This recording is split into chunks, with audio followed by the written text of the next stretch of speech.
hype. I'll start. 3, 2, 1. Oh, is that my cue? 3, 2, 1. What is up, guys? It's your boy Peyton and Dylan up here on Put Work In Podcast. What we got going on today, bud? Well, you heard. We heard. You know, I'm still recovering. I lost my voice Sunday night. Rest in peace, Morgan Wallen. Rest in peace. Country outrage, bro.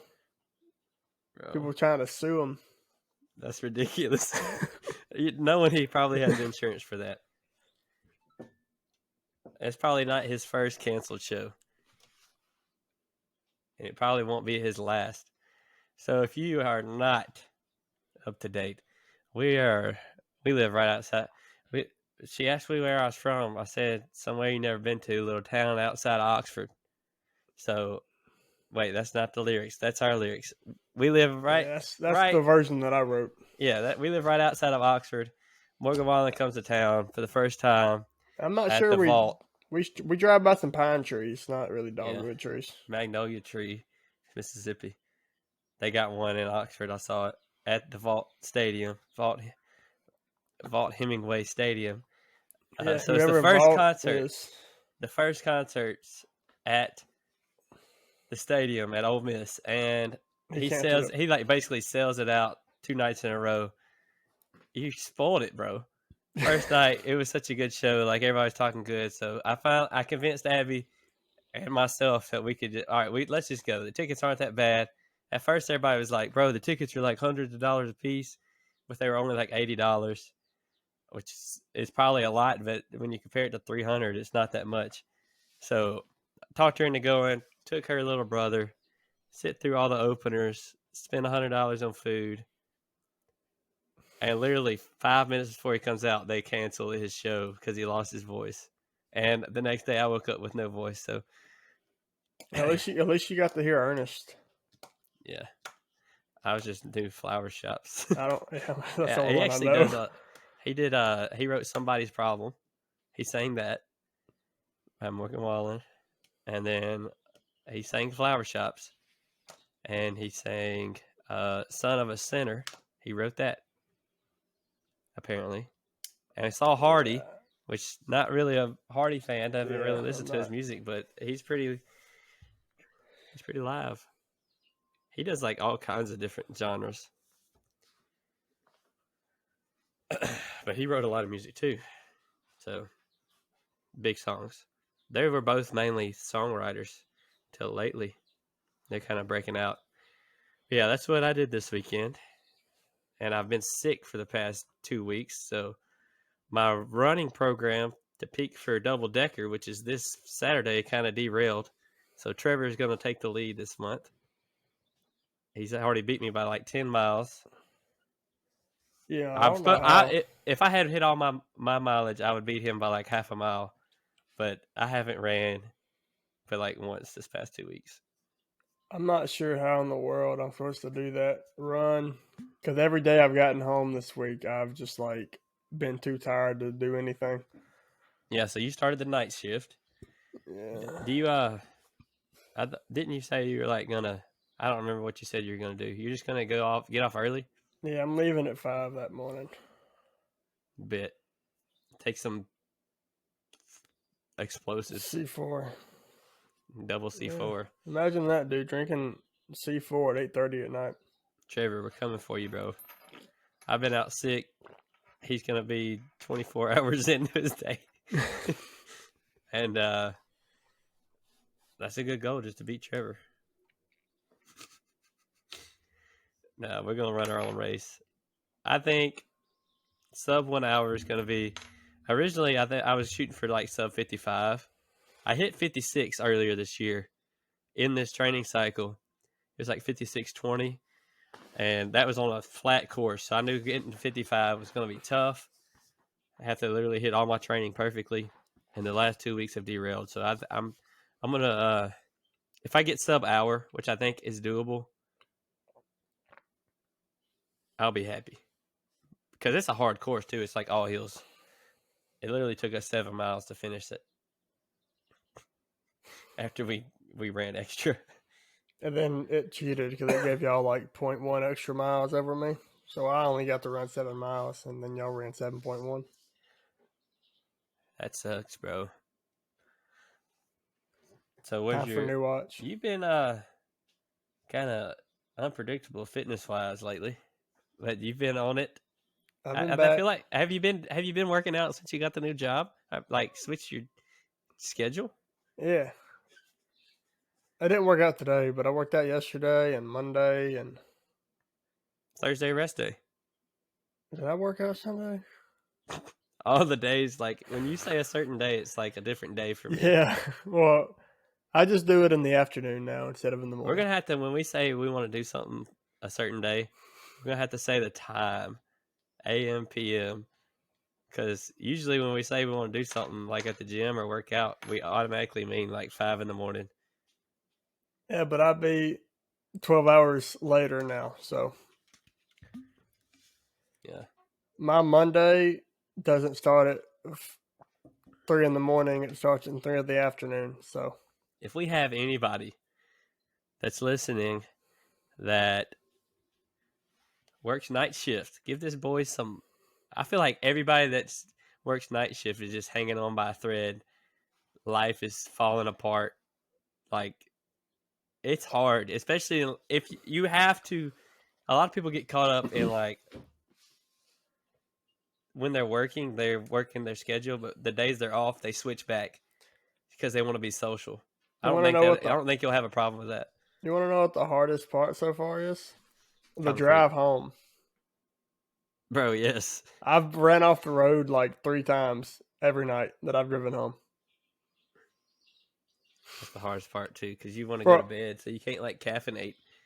And like I was on my road, so I was like a minute to get to my house, and I was straight up in the ditch on the way home the other night. I don't know if I ever told that story, but one night I used to work at Logan's Roadhouse in Tupelo, and we'd get off at 11 on the weekends, and it'd take like 2 hours to clean everything up, especially if it's busy, roll silverware, counter money, whatever. So it'd be like 1 o'clock getting off, and then we'd all go out to IHOP across the street, eat a whole bunch of carbs, and that usually took like 2 hours because they were just so slow. And so about that time, it's like 2:30 and 3 in the morning. I'm like sugar high, like foggy, like stayed up all night, worked all night, full of chicken and waffles, and headed to the house, an hour drive. So this one night we leave IHOP, and I had like when I ate that night was like this strawberry cheesecake pancake or something. It was so good. And I'm sitting here struggling the whole ride home, like, and it's like the whole time. And then I'm pulling up in my mom's driveway. I live with my mom at this time. I pulled up in her driveway. She lives on a hill. It kind of goes like, it's kind of like your house. It's like a hill, and then it's just flat, and that's where you park. So I'm going up this hill, and right as I crest the hill, I literally fall straight asleep. Like literally at the finish line, fall dead asleep. And wake up like 3 seconds later, slam on the brakes, life flash before the eyes, and my cheesecake waffles go everywhere. My cheesecake pink, whatever they were delicious. I was like, oh my God. And then I went in and went to sleep. So there have been a couple of times, like, this is my first time working third. I've worked second shift a few times. I've worked a second shift at every job I've worked.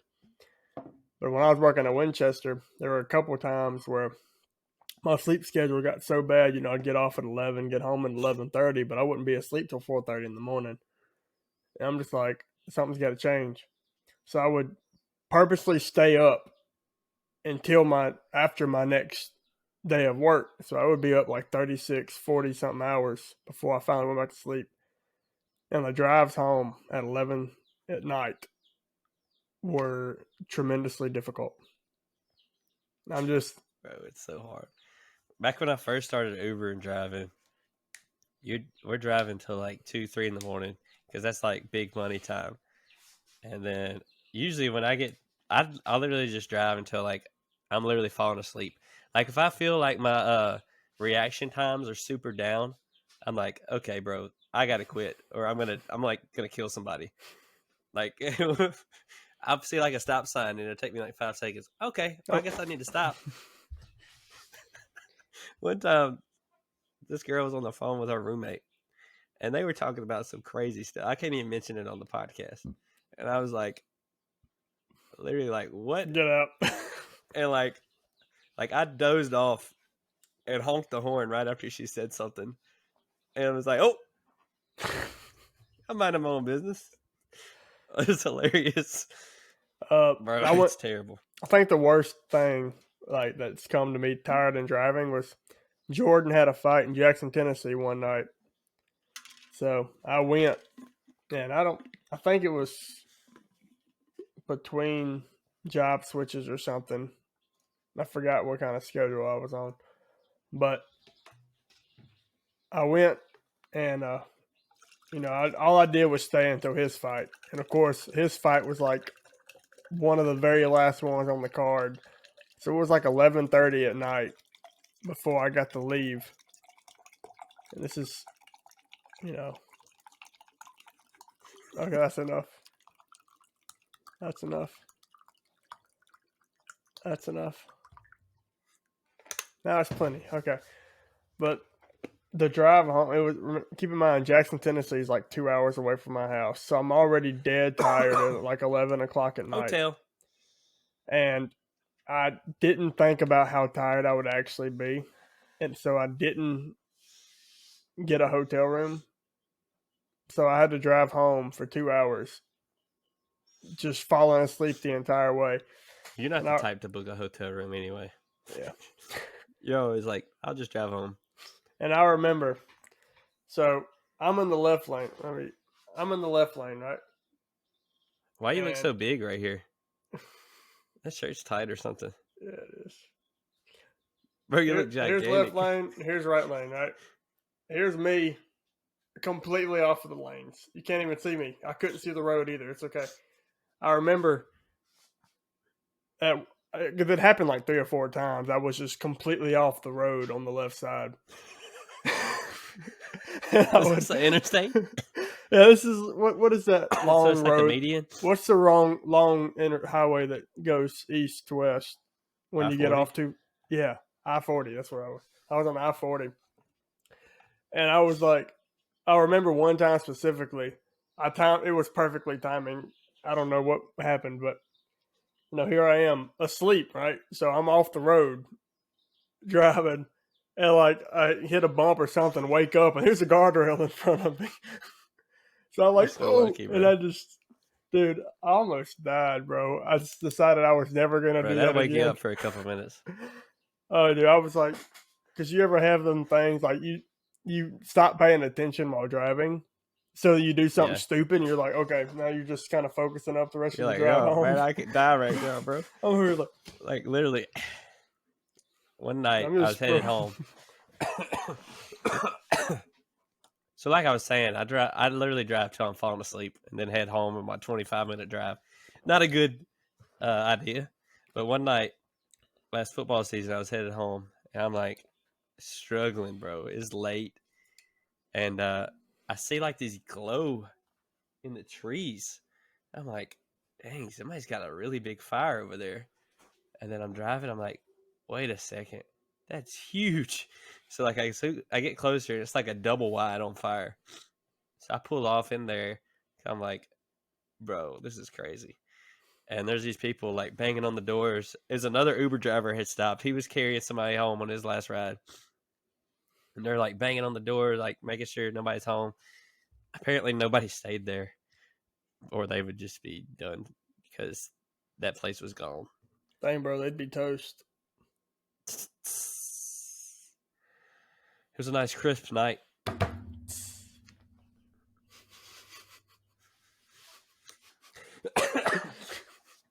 All right, well, let's see. What we got? All right, so good intro. What'd you say? It's a good intro. Have you been keeping up with Marvel? We used to be like all into Marvel, and then you like after Miss Marvel? Captain. It's the little once Marvel. I watched everything, I'm just waiting for the next one to come out. I think one came out though recently. Aren't we waiting on Guardians of the Galaxy now? Oh yeah, the movies are coming back out. When's Secret Invasion out? Ant-Man. You watched Ant-Man, didn't you? Yeah, I watched Ant-Man. Secret Invasion, I think, it's the end of the year. Guardians up next, and then that's the Marvels.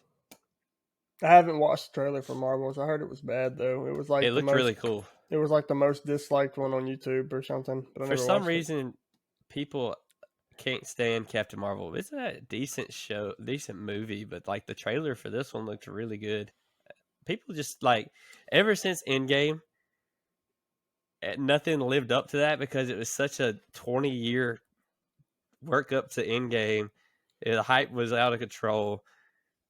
So every movie after that, people are expecting it to live up to that, and it's not like we're never going to get a movie like that again. So everybody just, it's like nobody ever has anything good to say after they see these movies.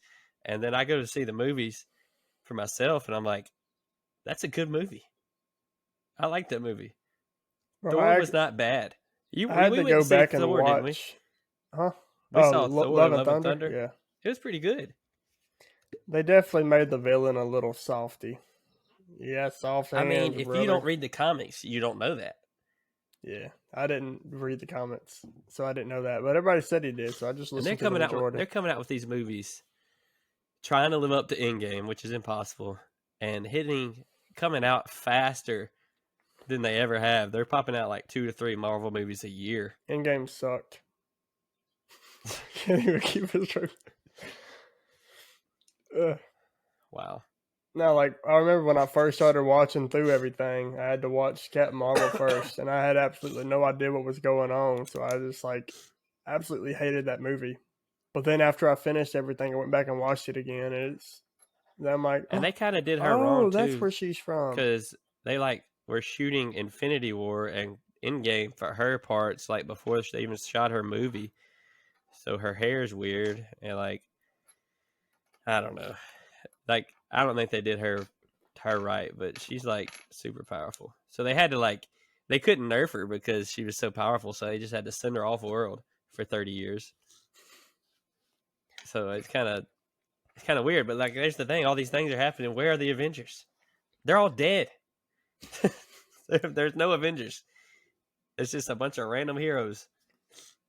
It's like what is this? Phase 4. Like a lot of the movies, people seem to just not like, and I'm just like, bro, like Doctor Strange 2 was a good movie. Right? It was a good movie.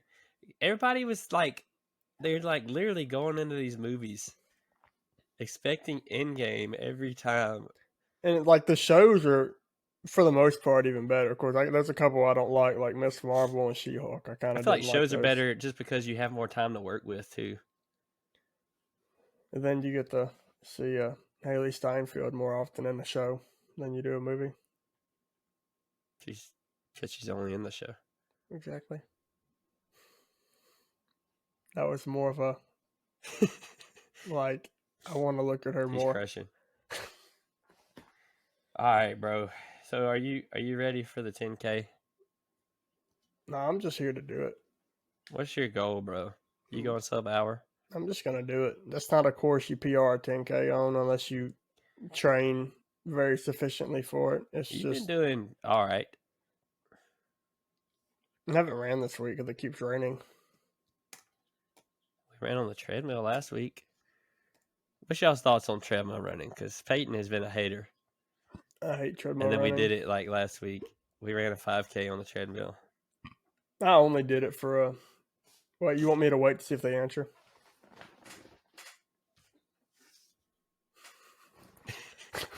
They're not going to answer. This is not live. All right, guys. Well, speaking of lives, our episode 20. What do you think, man? You want to do it live? 21? No, just 20. Oh, just 20? Yeah, sure, why not? Well, we're gonna do it live on. It'll YouTube be the first or episode Facebook? of the 20s. Facebook and YouTube. Both. Ooh, let's do Twitch too. I mean, if you set that up, I could live stream it directly from this Riverside. To what? Huh? To what? To all that. Whatever you think of. So, yeah, we're going to do that. We talked about last week. We talked about a rebrand. But I think I want to stick with what we got, man. I like the name. Yeah, I think all we're going to do is just Branch out spice to some up other what stuff. we talk about. We're going to talk about more stuff. We're going to get out of fitness today and get into chickens. Chickens and I got things that hurt chickens. Animals. I got some chickens. I don't know if y'all can hear them. If we're quiet enough, you might can. They literally stopped chirping when I said that. They're probably getting ready to lay down. They're probably right now. They're like, you can probably see them. They're like in this box right here. Bro, they lay down all day. Bro, they be acting up, bro. I be thinking they're gonna flip that box over. They're like this big. You should let them loose in the house and see what they do. Poop everywhere. They got loose. Riley will pick it up. Yeah, he's done that. They got loose in the house the other day, and we couldn't have that, so I had to put some chicken wire over them. Every time I put them in the yard to just free range, Rylan likes to just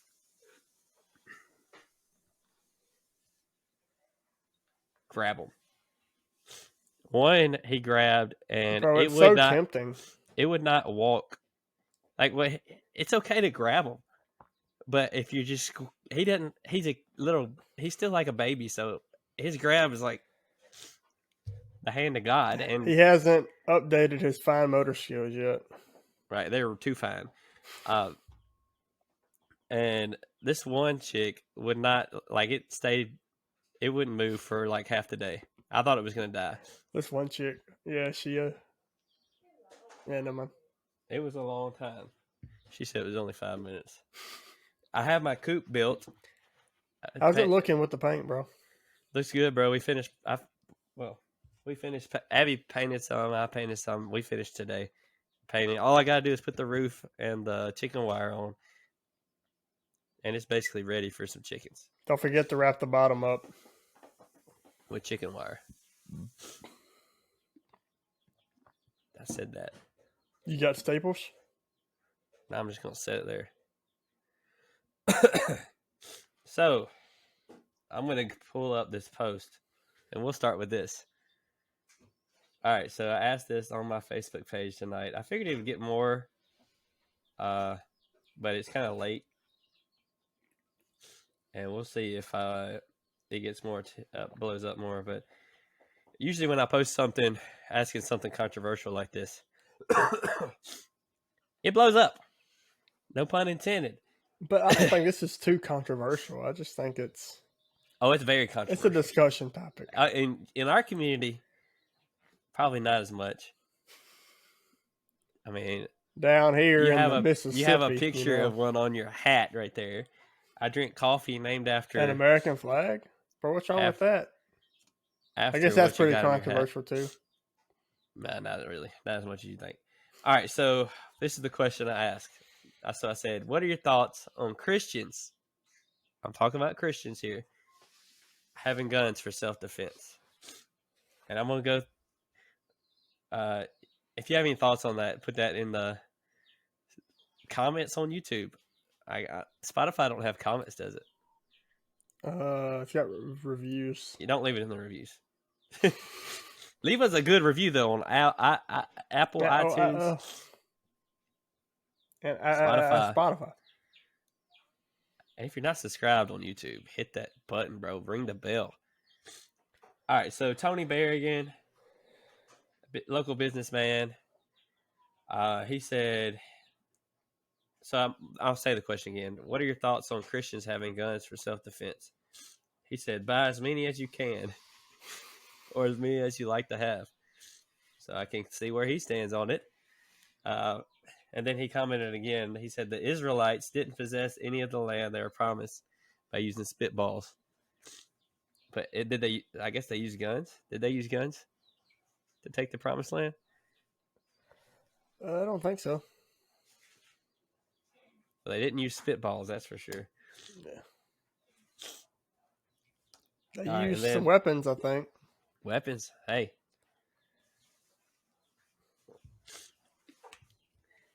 All right, another guy, Justin Cook. Hey, is that my brother? He could be. He's a local artist. He said Peter carried a sword. What does he draw? His weapon. His sword. His sword. So this kind of go to the answer of that, because he said Peter carried a sword, so my guns are just the modern day equivalents of swords. So I guess if the Israelites carried swords, if they did it today, they'd have guns. Because swords were the most would I guess be considered the more lethal weapons. Modern. Back in the day. So what are the most lethal weapons today? Not spitballs. Atomic bombs. Okay, second most lethal. F-16s. 17th most lethal. AR-15s. There we go. Now we're talking. Oh, we said a dirty word. Yeah, we might have to censor my hat. Every time I wiggle around. All right, and then Luke Paget, he said, there are arguments of God will protect you if that's your fate. So people are arguing that they don't need a gun because God will protect you. And he said he thinks that could be true in the sense that God gives you the ability to acquire and operate weapons for self-defense. God also provides our food, housing, and clothes, etc., by giving us the knowledge and determination to work for those things. He's saying God provides to us by giving us the ability to work, so he also provides protection by giving us the ability to protect ourselves. And he said he'll also add, we might be called to die for our faith if necessary, but not die by the hand of senseless murder. So he's saying there's a difference between being killed for your faith and being killed for your wallet. My wallet's not too big, so I don't think kill me for that. Man, you never know. Imagine, bro, like they just shoot me and then they come up and grab it. It's like, oh, this dude got $2 on him. My bad, bro. Kill you because you didn't have enough. My bad, bro. They might put you some money in there and be like, here you go, bro. Yeah, you can keep the money, man. Here, here's $5. I'll take your driver's license. It ain't good for nothing. So yeah. What are your thoughts? I've been back and forth because I can kind of feel what Luke's saying is like, would it be more Christ-like just to have no weapons and just be like, brother, I love you, man. Rob me, take my life. I don't know. Having kids and stuff, it kind of changes your perspective because you're like, I don't know. It's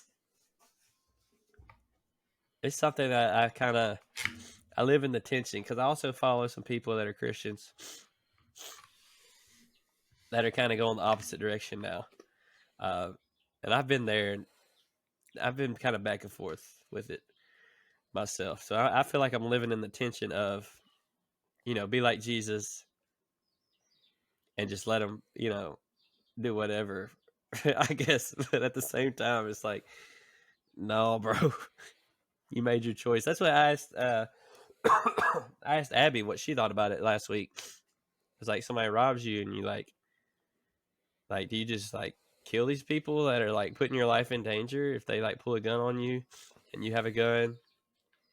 And she said, well, basically when they robbed you, they made their decision for themselves. So to put their life at danger. I mean, that's true. You never know who you're going to roll up on. You can't, like, you go out here robbing folks. You don't know who that is, bro. You don't want to run up on a redneck. In other words, you might make it back home. You just wait till they leave their come and take it, sticker truck in the parking lot and just rob their truck full of guns. Milan Labe. Huh? Milan Abe. What's it called? I gotta look it up. Man, he's speaking in something that he don't even know. Milan Labe. Yeah. Meaning come and take them. That's kind of obvious. You have guns in your truck, sir. It's not very safe. But at the same time, a lot of people just stop there. If they get guns, they're just like, "All right, brother, I'm good. I'm 400 pounds, but I got my guns. You know, I don't know. I never shot it before." Amen, brother. Heaven, yeah. It's like, bro, you're not doing anybody any good. Probably more dangerous. So, since we're already on the topic, we may as well just say what we're thinking. You know, speak something, brother. I consider myself an enthusiast. I don't have very many. You're enthusiastic. I'm very enthusiastic when it comes to holding a firearm in my hands and shooting at a target. You probably got one in them right now. You sleep with your gun in your hand? No, but I do sleep with it right next to my hand. Or in arm's reach, whatever you want to call it. I don't think you say hands reach. Yeah, hands reach. I just have it on the edge of my bed. It's a handgun, bro. It goes in your hand. Yeah. No, I have it holstered when I'm sleeping. I have it in my pants. He's got his holster on his boxers. But if he stands up, they're all coming off, bro. I guess I don't carry from a Christian standpoint. I carry from because it's hard when you think about it that way. But let's say you have to use it. You know, God, the Bible clearly, determines what's murder and what's not, I don't know if it's clear. No, I have to go and find the verse. I don't remember it. Please find it. By heart. There's not much in the Bible that's clear. It was written in a different language.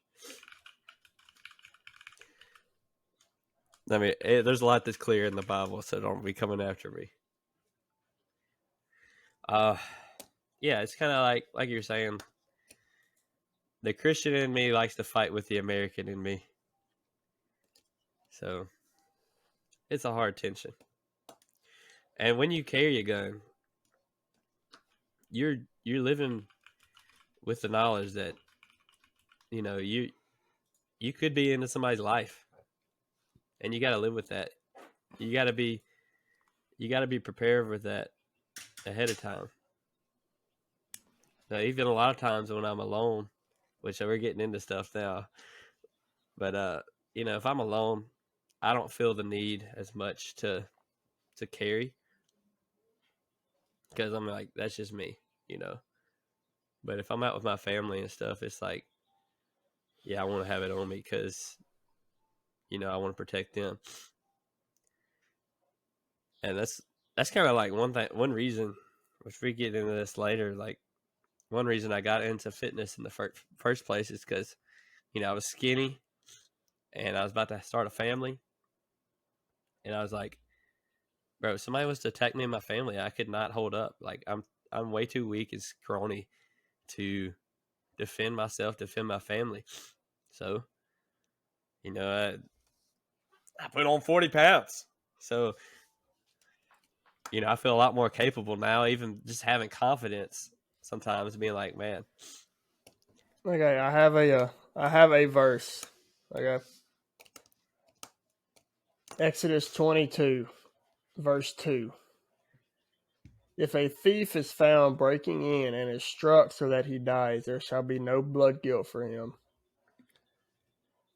But if the sun has risen on him, there shall be blood guilt for him. He shall purely pay. If he has nothing, then he shall be sold for his theft. So, of course, I'm not sure. Translate it.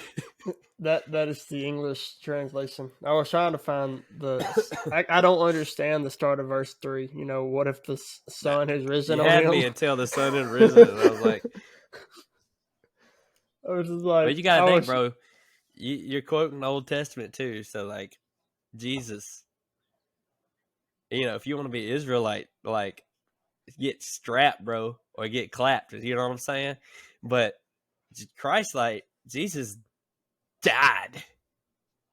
He let folks kill him. So that's a dichotomy. It's two complete different approaches.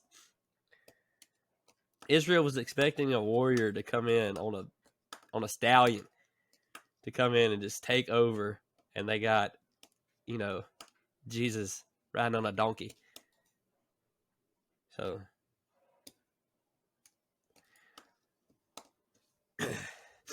I should have done this research before we started. I told you, bro, be ready. I forgot. I wasn't thinking.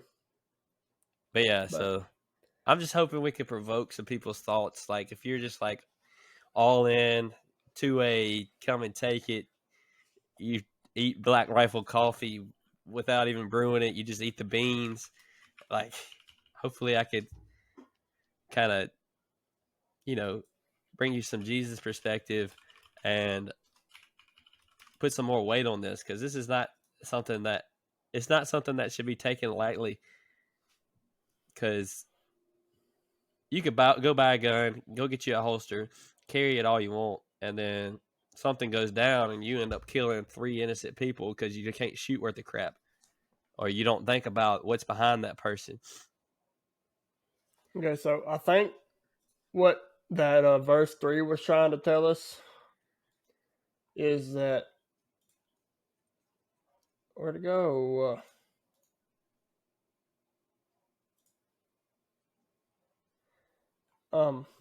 Verse 2 was telling us, if a thief is found breaking in and it struck so that he dies, there shall be no blood guilt for him. But if the sun is risen on him, saying, pretty much simplified, that is, in verse 2, justifiable self-defense, right? That's kind of sort of leaning towards that if it's in pure daylight when it happens, that it's not immediately justifiable. Is what I'm getting from this, it seems. But anyway, aside from that, there's a difference between murdering and a difference between killing. And of course, Bible says thou shalt not murder and thou shalt not kill. But there's a difference between the person going into this school and shooting the school up, and then the cop coming to shoot the person. Yeah. It's a complete different. We don't consider what the cop did as evil, but we consider what the shooter did as a demonic act of evil, basically. So in this, the cop is not murdering somebody. The person that went into the school is the one murdering. Therefore, the one committing this act of sin. Well, here's something to think about. Which is another thing. You're not going to find a word for word or exact Bible verse or story. I wouldn't even suggest getting that, especially from the Old Testament. I wouldn't even suggest that, because you're not going to find this is over 2,000, 3,000 years ago that all that took place. So I wouldn't even suggest that. I would just suggest reading. Yeah, I would just suggest reading the New Testament, seeing what Jesus is like, and applying that to your life. And what would God the Father do for you? He will raise you back to life. Hey, man. No, but it's a topic, man. We're in it, bro. We're talking about it. Personally, I will continue doing what I do and carrying in public spaces. A lot of people will just pick, their opinion based off of how they're raised and what kind of content they watch on YouTube, and that'll be what they do. What I would just really want people to get out of this is just like, one way or the other, just consider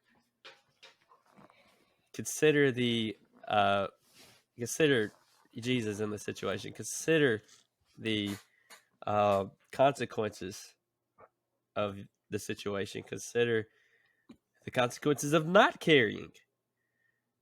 You know, like I said, I don't even know if I said I used to, but I used to I used to rarely carry if I was alone. But now it's like with all these shootings, mass shootings, it's like, man, if I am at a place and I see a mass shooting go down, I might can escape. But knowing I could have had my gun on me and I don't, I'm gonna have to live with that. And that's another thing that makes the idea of carrying, that gives you like another burden that you have to think about. Like if you're, because like anytime I'm in public, like I don't go to Walmart unless I have a gun on me. I don't go to any, like if I go to Toyo's, hotel. I have one on me. If I go to a hotel, I have. Been to Toyo's twice. If I go to a place that allows firearms, then I have it on me. Unless I have gym shorts, I don't carry in gym shorts. And that's something we could talk about too. You just mentioned carrying in gym shorts, which I do. I mean, I do that around the house. It's gotten more and more comfortable. Like the more you do it, at first it's like, bro, this is, how do people do this? And then eventually you're just like doing it so nonchalantly, like whatever. It'll be harder to draw your weapon, I think, if you're carrying in gym shorts, because you don't have. Yeah, because you don't have. You have to hold your holster in place. Yeah, but yeah, what I was getting at was one of the burdens you'll have to come to like think about if you are in, let's say, Walmart or something, and whether you're very situationally aware or not, you know, you don't. Let's just say you have zero clue that there's any kind of potential threat, and you hear gunshots. What is your reaction? You know, you have a firearm. You know the direction that this person is shooting from. Do you try to perform an act of heroism, or do you play for your life? I think it would just depend on just being realistic with yourself. Assess the situation, because every situation is going to be different. You need to assess your skill level first off, because having a gun, a handgun, you're not as accurate with a handgun as you are with a rifle. Yeah, the odds of you hitting a 50-yard shot with a handgun, especially with them shooting back at you, people screaming, alarms going off. There's going to be distractions, adrenaline, like your heart rate is going to be through the roof. It's not likely you'll hit them. Like I remember, what was that one that happened like last year? The 30-yard shot or whatever he did. 40. Yeah, and like everyone was just all of them pinpoint. He's clearly been on the range. That is not going to be you in this situation, more than likely. Right. But that is somebody that was very well trained. I'm glad you remembered his name, because I wanted to know where that was from. You're in that situation. You need to consider all that. First off, I think it really just depends. If this person is clearly like mass shooting, just killing everybody, you know, you need to already have been through this in your head and had the heart shake. Because in that moment, you're either going to fight, you're going to flee, or you're going to freeze. One of the it was three. 40 to 50 yards away. And you need to be mentally prepared for that before it ever happens. And you need to be physically prepared and trained. I mean, I'm saying that. I need to go out there and shoot more. But you need to be ready for that, because there's no time to think about that. I think you know, there's two options. You could go over there, probably die. 85% chance. You need to, if you're going to pursue this person, you need to just go ahead and count yourself dead. And it's crazy saying that, but it's true. Like, because you're not going over there to get your name on the TV news. You're going over there to save a life and to put their life above yours. So either that, like in that kind of situation, you're pretty much first responder there. You're the only one that's going to have to live mentally with the way this ends up. Because if you end up running, if you can get out safely, nobody's going to blame you. Nobody will even know you have a gun. But if you pull your gun, be prepared to die. Be prepared to not hit them. I mean, unless you might, and be prepared to, like, you kill this person. You don't know if it's safe in there yet.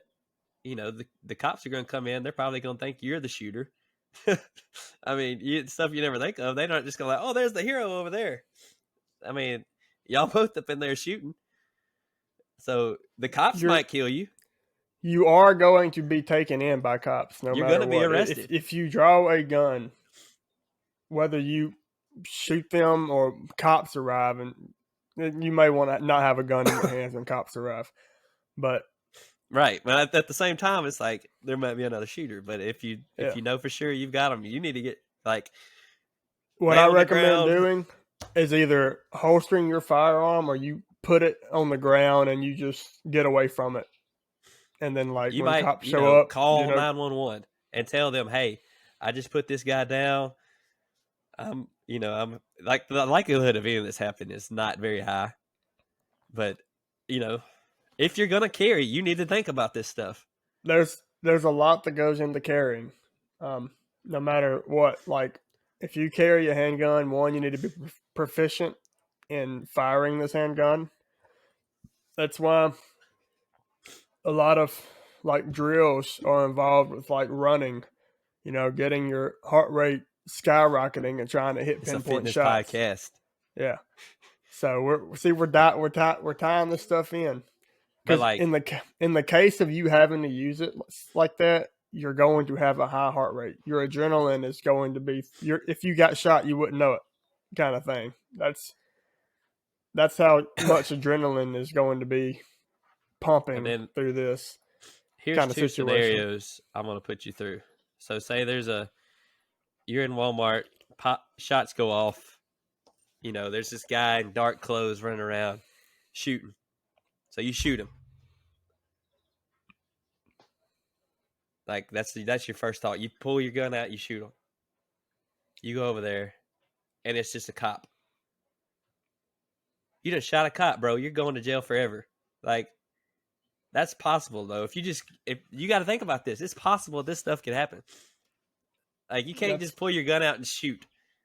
You have to assess the situation. Yeah, assess the situation, and you have to live with those choices that you make in that blink of an eye with the rest of your life. And say it actually is a shooter. You clearly, this guy just shot this grandma over here.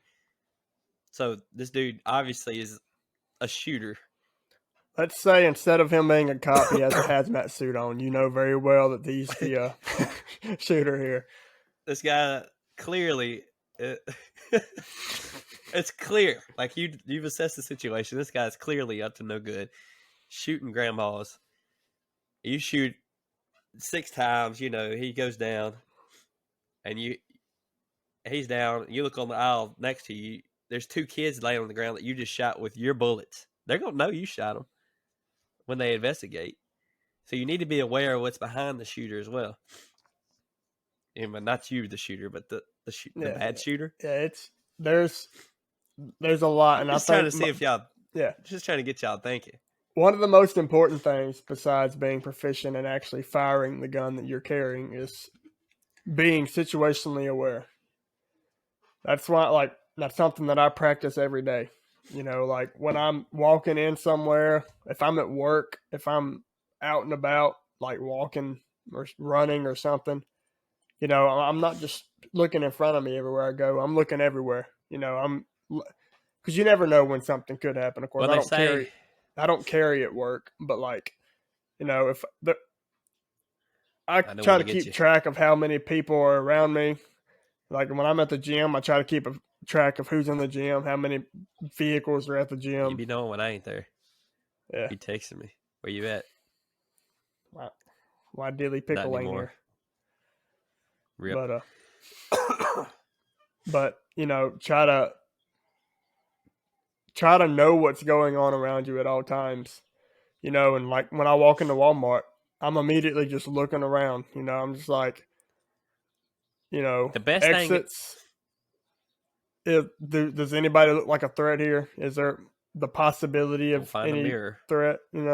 Like, And it's also different though if you're just a lone man or you're with a family. If you're with your family, the main job, your job is just to get them out of there as safe as you can. Like, and then, at that point, if you get them out of there and you feel like you need to go back in, I mean, kiss your family goodbye. You're basically, you just think about that. That's what these cops going on these school shootings are doing. They're going in there without regard to their own life and look, getting the anytime you make that business. decision of engaging, you're signing your will. Like that Like, guy, those cops in Louisville. I don't know how they pronounce it in Kentucky. There's a bank shooting. This guy, he's a rookie. He's being trained. Literally, he pulls up and this training officer's like, "No, back up, back up." She's like, "Oh, back up." Active shooting in like his first 2 weeks of the job. He's walking up to the building and gets shot. Like he's literally in the hospital right now. They don't like critical condition. he's the one. He got And shot in the head, right? yeah, I think so. And that's what you get. Like that's the chance you're taking. I mean, we're saying that we're just civilians. Yeah, He like works at a factory. I sell insurance. This is no military or law enforcement experience other than watching movies and playing video games. donut operator. Oh, and a lot of donut operator. So, that's just stuff. Some things to consider. Like we're not, don't come to us wanting training because, we're just wannabes. I guess I don't know. And bro, we want to get proficient. Everybody's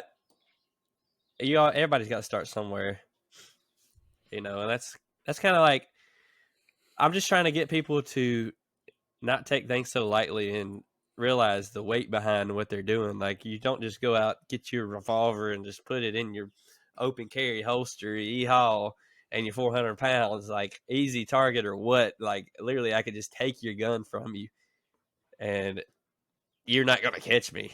And that's another thing. Open carry versus concealing. Do not open carry, please.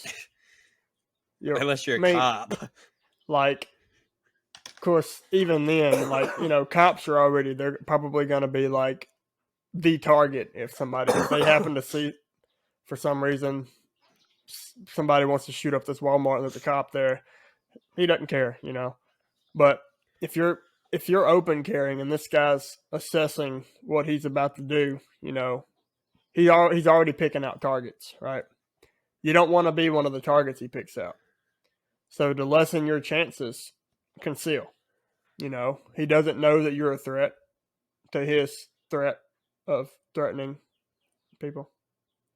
But well, think about this too.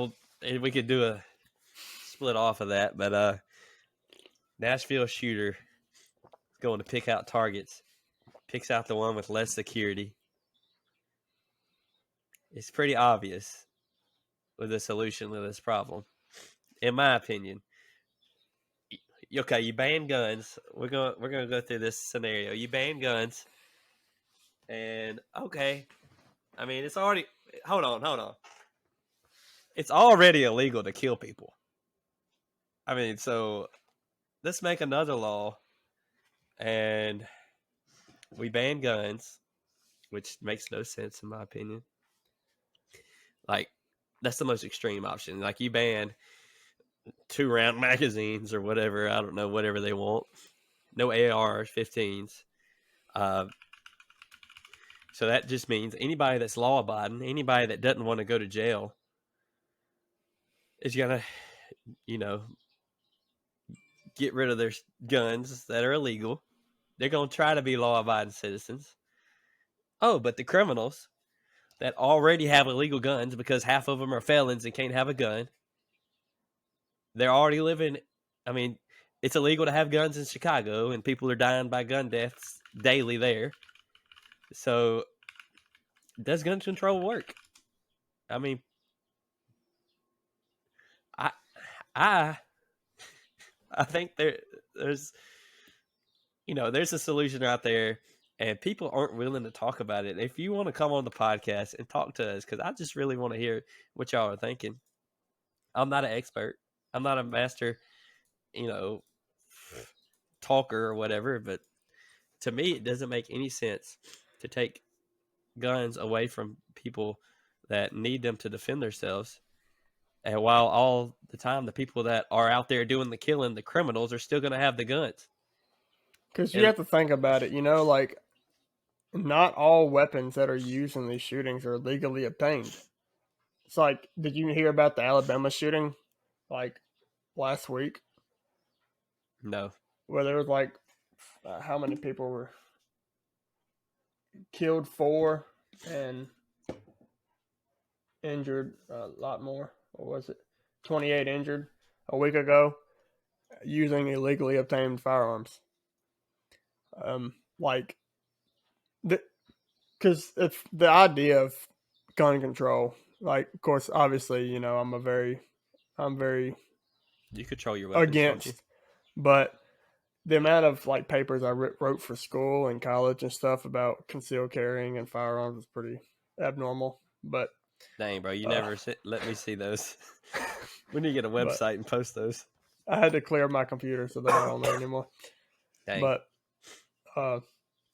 like the idea of like banning or like just making certain firearms illegal to have, how has that worked for other things?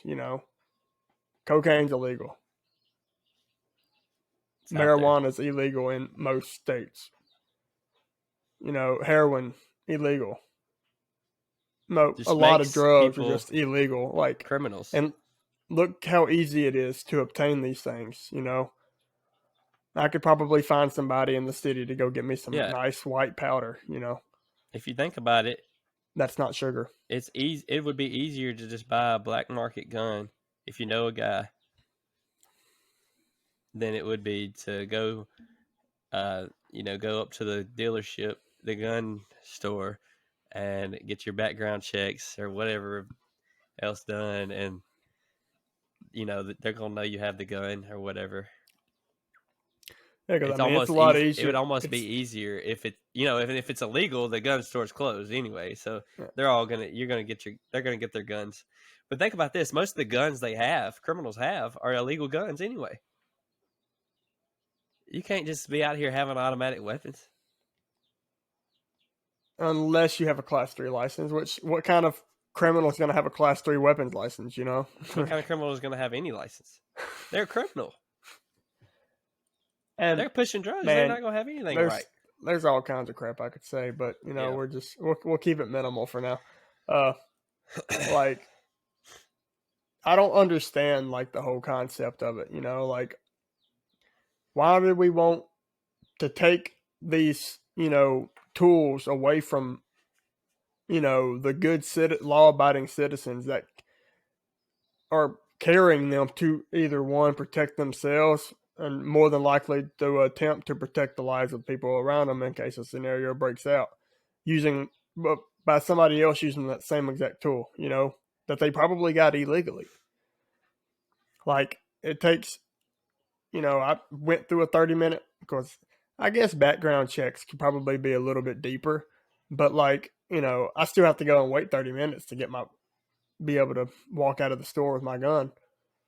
Meanwhile, he bought a little 22 and it took like a couple days for some reason. Of course, my firearm also took 3 weeks longer than it was supposed to come in. I was supposed to get it for Christmas. It was a New Year's gift. It's only a week, bro. Well, it was ordered in November.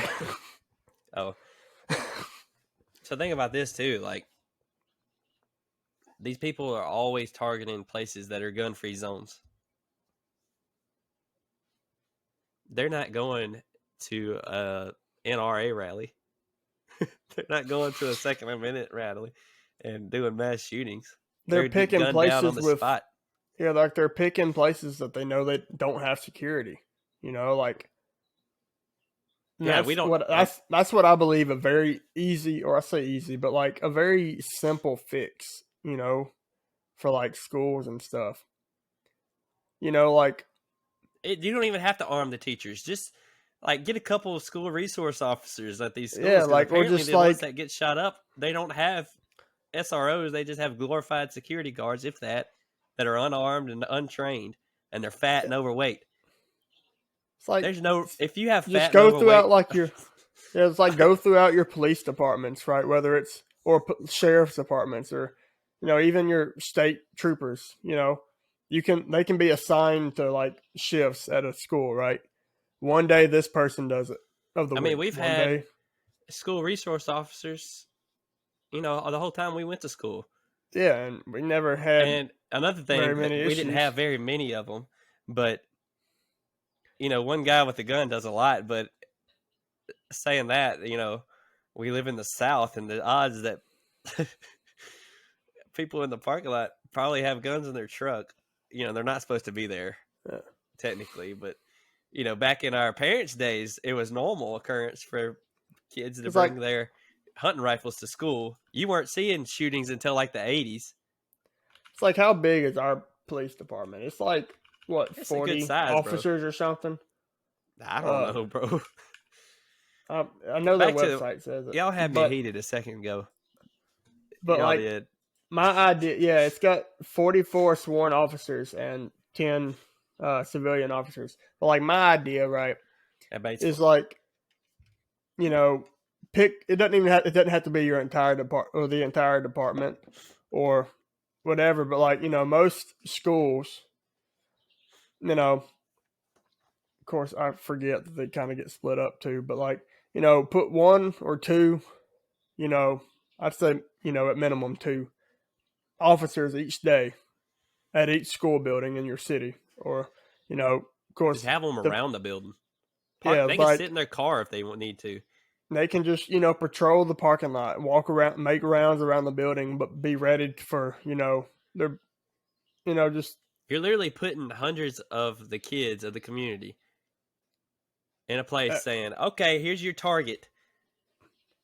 And with nobody I'm not there saying to our schools are not easy targets. The ones right by my house, bro, the police department's like next door to it. Yeah. There's like always a cop by each building.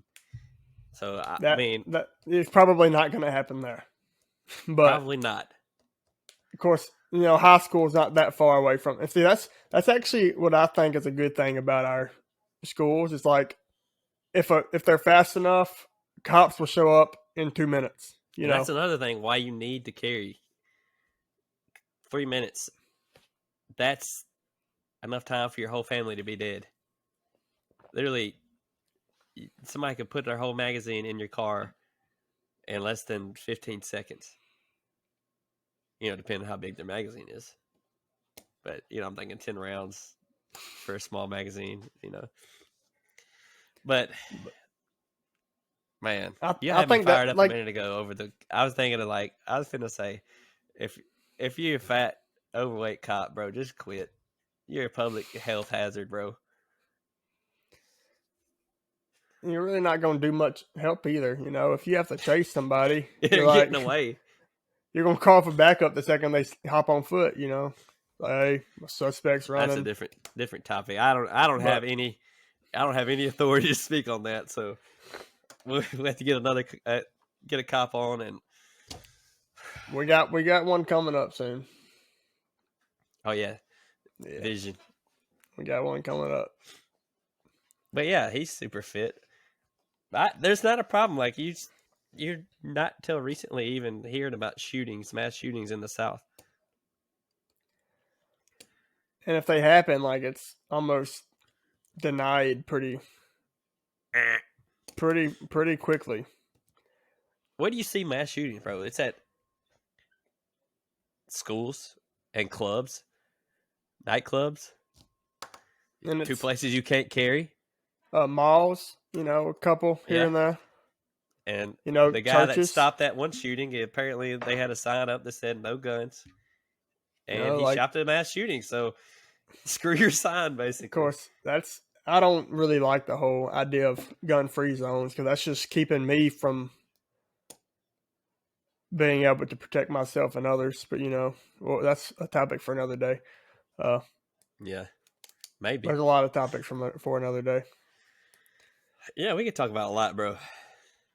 I can know. understand like a courthouse, like somebody might get heated. Yeah, like there's plenty of cops there. Federal grounds, like obviously, or government grounds, I should say.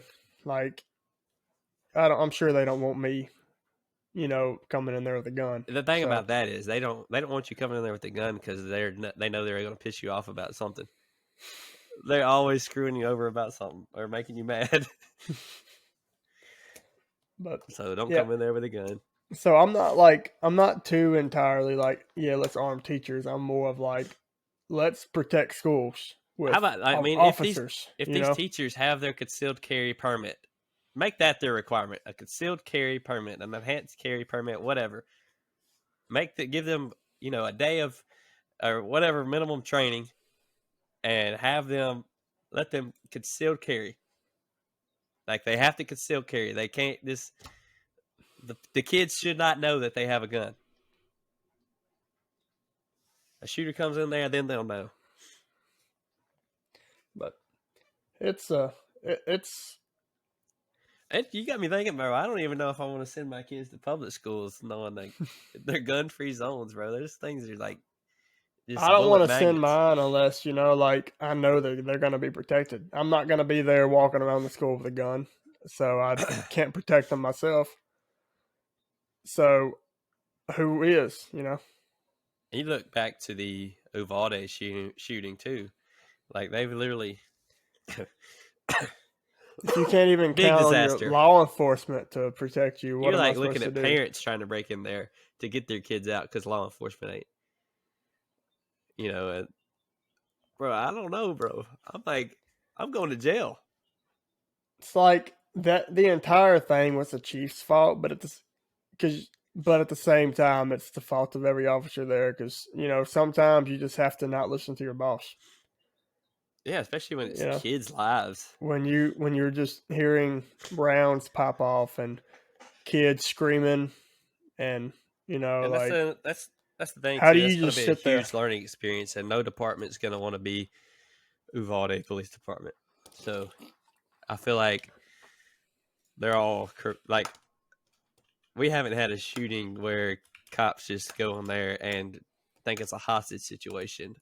Since then, it's more like, okay, this is an active shooter. We're going in. It's go time. I think and it's hard, bro. It's hard just to run in there. It's like the difference between Uvalde versus Nashville, bro. That's complete different. Like bro. That's what we need, And it's like, I mean, I'm saying I don't know if I would go in. You know what I'm saying? Like, yeah, that's something that you train for. Because I don't have any training on that. So, obviously, I'm not. I probably wouldn't. First off, and it's not. I'm not a cop. So, but I'm saying if you get that training in there, you got to do it, bro. There's no that's your job. Like, it's easy to say that from here, but if you sit there and just let kids die and you're right outside the door, you should suffer the consequences, I think. So it's like, of course, I obviously, I'm not saying like, oh yay, shooting, but like when you get to watch the body cam footage of these officers, like I watched a lot of Donut Operator who does police breakdowns and shooting breakdowns and stuff. I know said him names. Yeah, just watching his also his because he's former law enforcement, and being able to watch him break down body cam footage of the Nashville shooting, every single person in there was tactically sound, tactically trained, and performed it almost flawlessly. Just and it was they pull up, they get information, and they go in. And it wasn't waiting on, let's not go in just yet. It could be a hostage situation. No, let's just go in. And gotta do it. I think from now on, everything should be like Nashville. Yeah. Well, of course, we should also there could be some. It could be the hostage situation. There could be some some assigned protection. It's easy to say that right here behind this microphone, but yeah. Yeah, shout out to the cops out there putting that work in. Way to bring that around. Shout out Rex Engelbert. He actually donut operator. He does. He does bad shoots too. Like he'll show any type of shooting, cop shooting. I don't think he does anything but cop shootings. Yeah. But and I like every time he uploads, I'm watching that. Just because, it's entertaining. And I think, watching that, you can learn a lot too. Yeah, you learn a lot. I don't want to say it's fun watching people die like that. Yeah, but like I was watching one earlier, and like it was this cop and this homeless man. It was this lady cop and this huge homeless man, and he was like saying, "I'm going to kill you. Like I'm going to kill everybody that comes here." I mean, that's pretty straightforward. There, you're like, this dude, like, if he resists, like it's over with. And like I'm just like, man, you could tell in her voice she really did not want to shoot this guy. And like I was just putting myself in her situation, man. I started to almost tear up.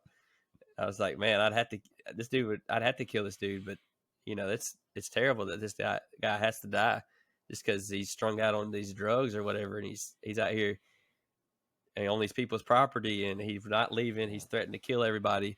He's got his hands in his pockets, and he's dead now. And he could have easily overpowered her. Just from sheer size. Yeah, like despite like being able to learn kind of how to approach different situations. Being able to watch some of these breakdowns and stuff. They are hard to watch, like he'd said. It's like that one that happened where there's like two 14-year-old kids. It's like, what do you do in that situation? That is like, that would probably be one of the hardest situations to be put in, because like when they were like the body cam footage from that one male officer, he's like whispering to himself, "Don't make me do this. Don't make me do this." And you could hear him like starting to like, what's not whimper? What's the break down or whatever, like there's a lot that, that goes into being in a situation like that. So I wouldn't want to have to be in a position to where I would have to make the decision of taking the life of a 14-year-old kid, Yeah. With a gun, by the way. It's not just two kids. They have guns. Shooting, by the way. And then you look at,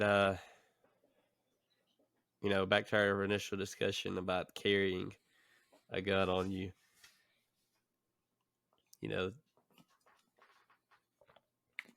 That's the decision you have to make. You carrying that gun is literally saying, like, I'm willing to kill somebody. If it comes to that. And you got to be willing to face the consequences. You should probably buy a shirt every time you go into public that says "good guy." That way, if you have to draw your handgun and get a pro police shirt.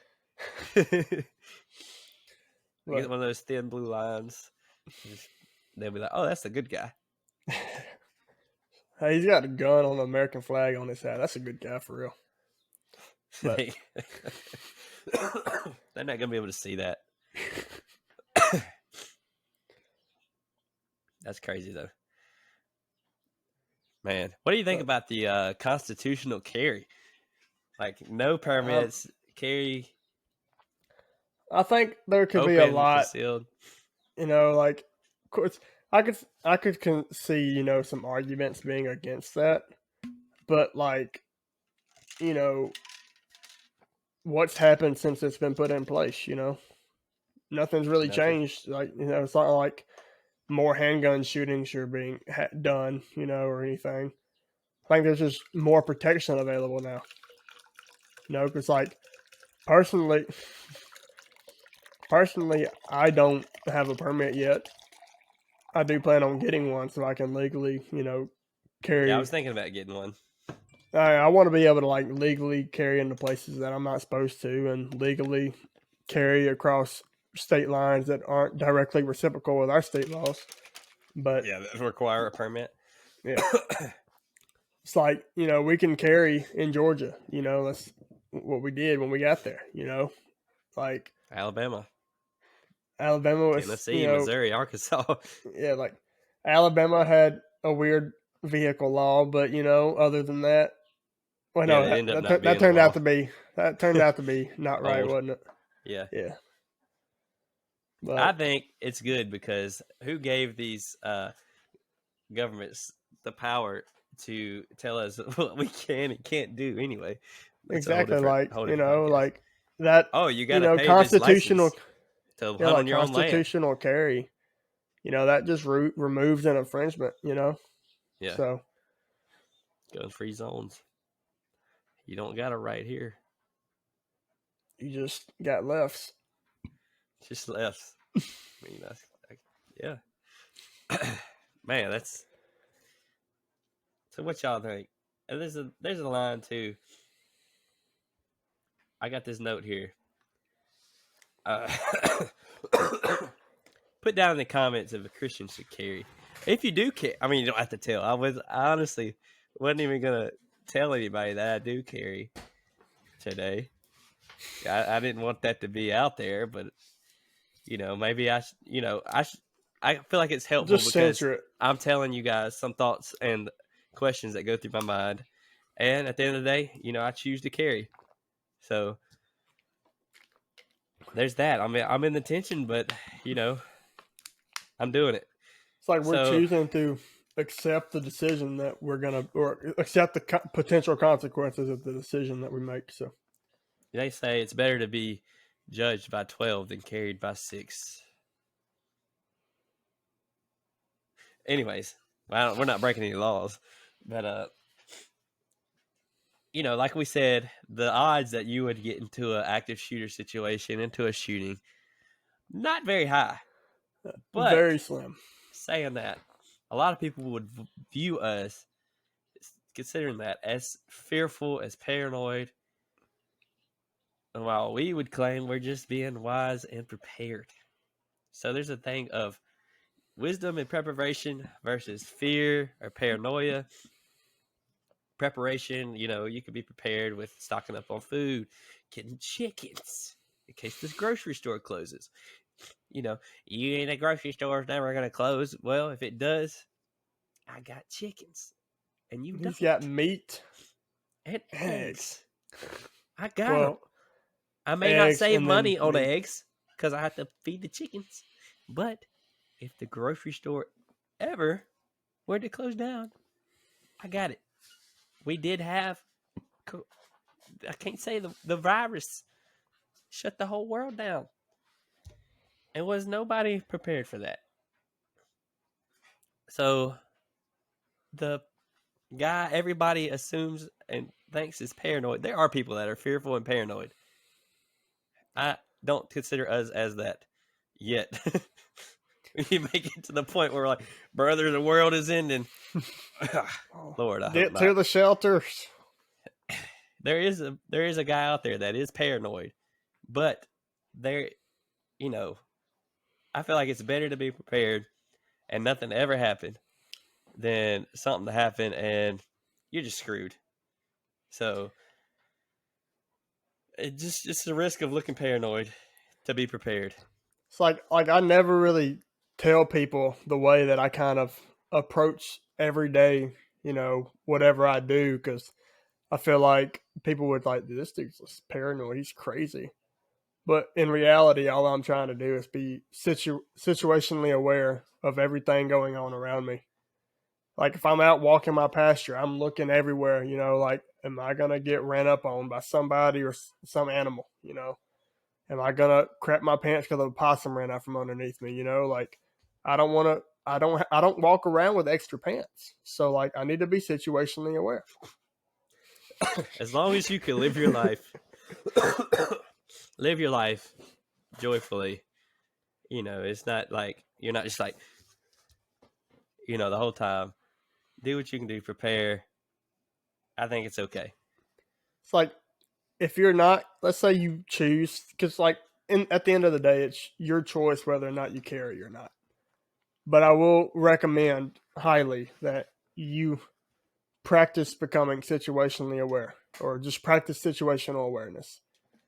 Because like if you don't carry, you know, and you are in a store, you should be able to go in, be aware of your surroundings, and if you're not carrying, you're practically playing for your life, you know. So if something were to happen, you need to know exits, you need to know the fastest route or safest route of how to get out of this situation and get to safety. I don't know. Go ahead. And if you do carry, you know, you either have that choice or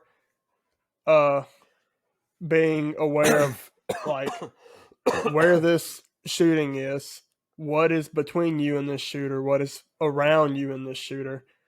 How do you, Bullets. you know, being able to like be aware of how you can approach this, you know, because you don't just start laying rounds, you know, you have to be aware of everything. Got to shoot them. Going around. So what I was saying, is it a male thing? I don't like.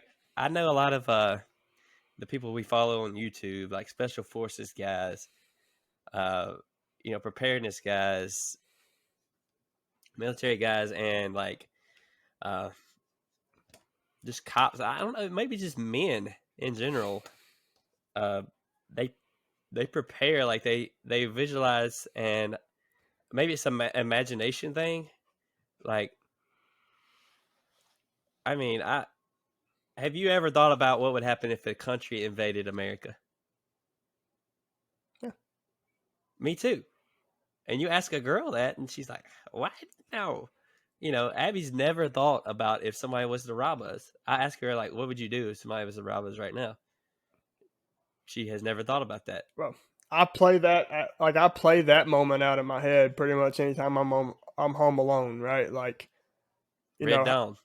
if they break in the back door, what do I do? If they break in the garage door, the front door, you know, how am I going to address this? You know, I know in my hall there are 4 doors. One of them is locked and always locked. I cannot go through it, you know.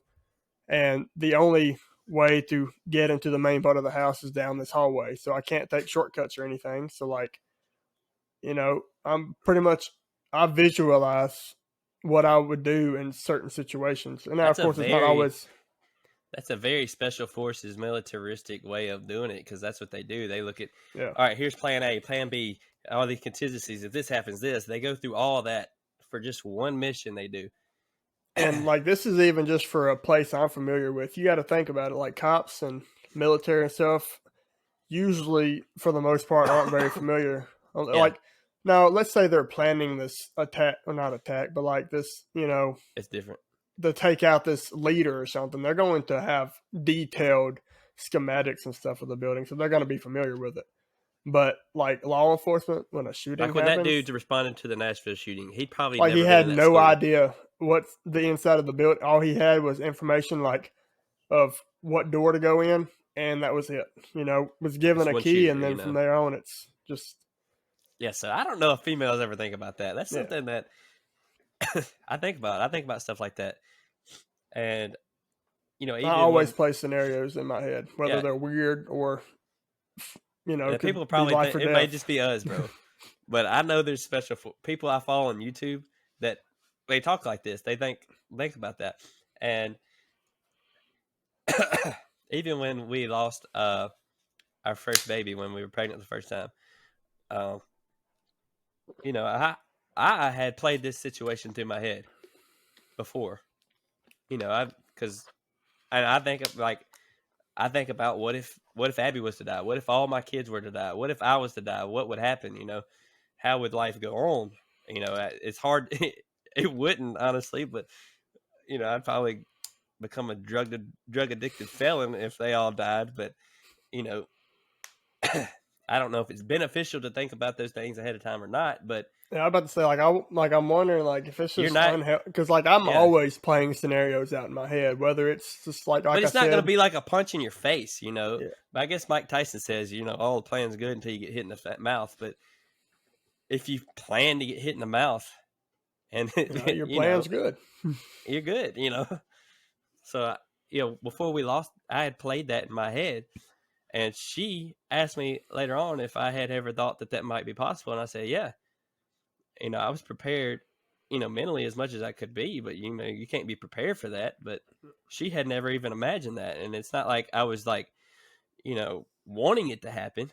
I was preparing myself mentally for it to happen, and I think it might have helped a little, but that's a hard situation. It's gonna hurt either way. You're still getting punched in the mouth, but that's just something to kind of go along with everything we said. Play these things out in your head. Have an imagination. It's good to have an imagination. It's probably never going to go the way that you plan. But So it's good to have an idea, just think about it.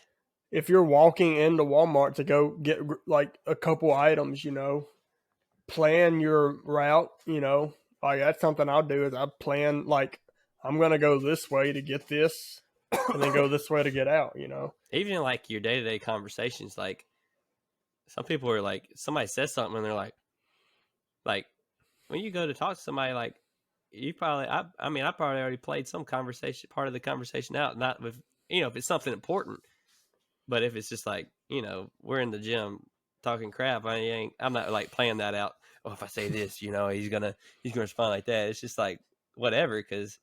But if you pop me out with like, hey, my mom died last night, I'm gonna be like, huh? I'm gonna be caught off guard, especially if you're in there smiling and lifting weights. But I'm not. Probably not gonna be at the gym the next day if my mom died right. the night before. But it could only help to prepare yourself as much as you can. It's very beneficial. But so that's our gun talk of at least one, bro. That's our off episode, man. We hit a lot of different points. I want to have some different people on to talk about that because I know now that I'm at the gym in the afternoon, I know there's some people going to be there when I'm there. I can try to get Troy on, state trooper, former Ranger, 30-minute 6-miler. No, 30-minute 5-miler. That's a whole different level, bro. I was like, he's going to run a 10K in 30 minutes? God, dog. So what's your goals this week, bro? What's our goals for the year? We don't have Carson's coming up here soon. We're gonna have who else? We're gonna have all the Howls. Yeah, we're gonna have a Howl down. We're gonna have Jordan. He's gonna talk about his fight that was a month and a half ago. We're gonna get some more mental Jordan was toughness a good podcast, check, bro. That's my favorite one to date. So, but bro. We're going to get some hiking talk from Roger, some fighting talk from Jordan, some police talk from Jarvis. We got a couple people coming on. We're going to, I guess, money talk from Carson. I don't know what he's going to talk about. I don't have any clue what Carson's going to talk about. It's either going to be a hit or a big miss. He just wants to get on, so why not, He was actually supposed to be on the night, but he had to call in sick. He's lost his voice. And I was like, hey, Carson, you want to talk about guns? And he was like, no. And then I can't make it tonight anyway. So I was like, well, we'll talk about something. When we come on here and talk, I'm always like, man, are we going to be able to talk for more than 15 minutes? About a certain topic? Yeah, and we just went on for like an hour plus. I was like, yeah. We're at 90 minutes now. I want to plug some stuff, y'all. If you're not subscribed to the podcast, hit the button on YouTube. We need your subscribes. It helps us a lot for you to subscribe. Listen to us on whatever you like to listen to. Spotify, iTunes. Give us a review on that. I don't even know. Anchor is Spotify now. So give us a review. 5-star review. That helps us a ton. And subscribe to us on those platforms because so you know when it's coming in. Follow us on Facebook, like our page. You can follow our personal profiles too. Our Just look us up. Instagram, kind of active, kind of not. There's gonna be some. I'm back and forth on that. There's gonna be some topics we talk about. We're gonna be start branching out here. We started today with a branch out episode. Yeah, it didn't even this just came naturally. Yeah, today. It's a topic I like talking about. So that was cool. You have fun? Yeah, I didn't get to show anything, but it's okay. I won't. We're not promoting the.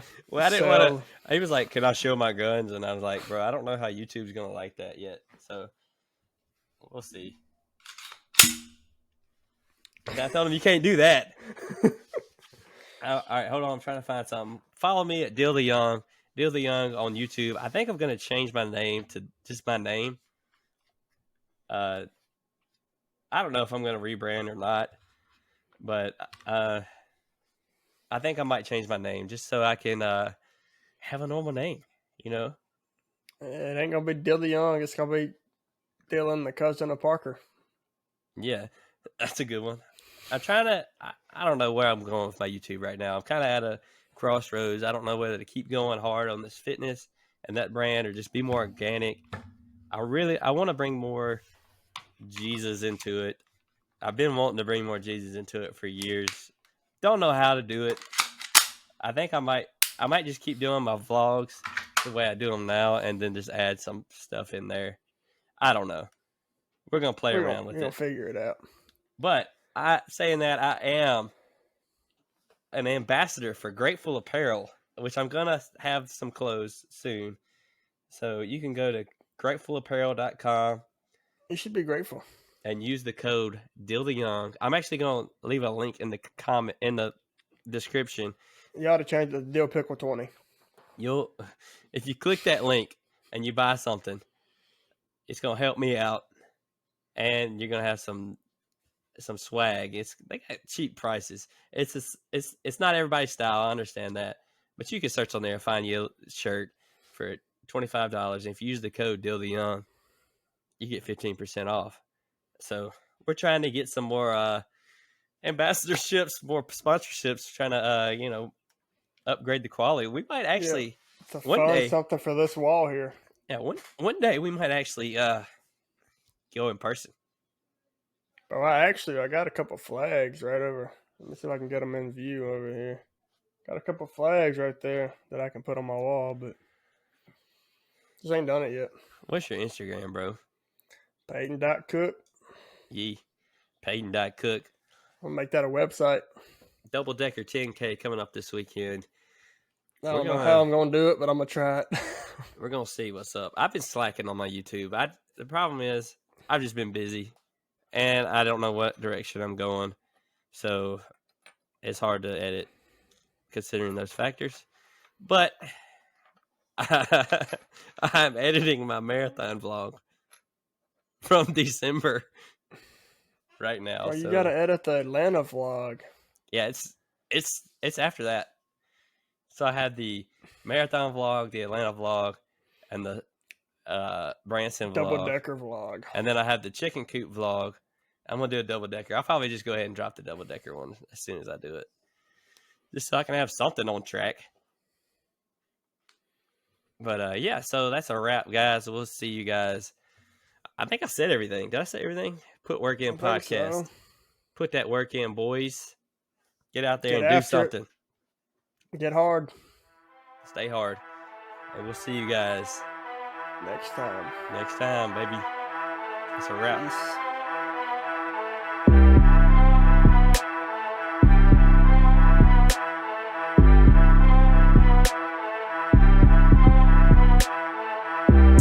My friend, we get turned up. You good? We get turned up. Why it worked good in the preview?